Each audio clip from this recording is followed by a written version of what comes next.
This is Ron Higgins for NOLA.com and the Tigers&apos. It's the Monday, June 15th edition of the First Cup of Coffee.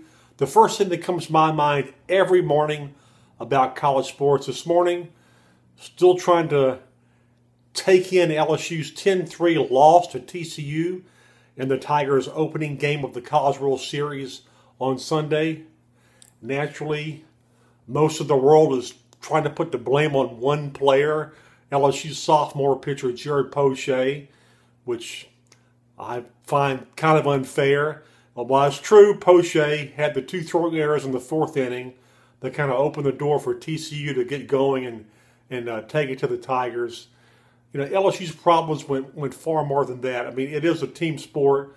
It's a team loss. Poche made a few mistakes, but you know, LSU had a couple of errors from Kate Savick, one from Connor Hale. Andrew Stevenson in center field misplayed a ball that went over his head. You look at LSU at the plate, they had four starters go 0 for 4 each.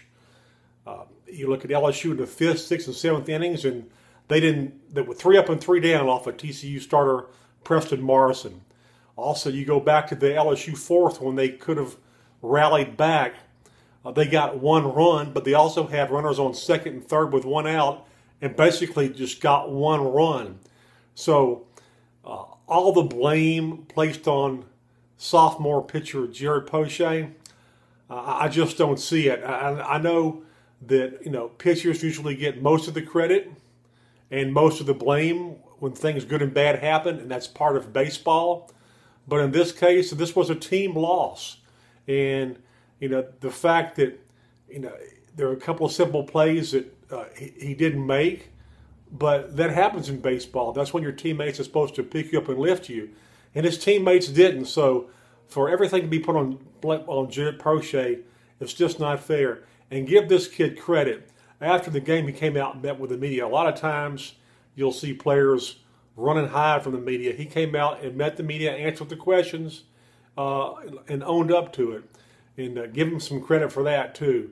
The Tigers now, they'll know who they'll play. Vandy and Cal State Fulton got suspended Sunday night after 6 innings.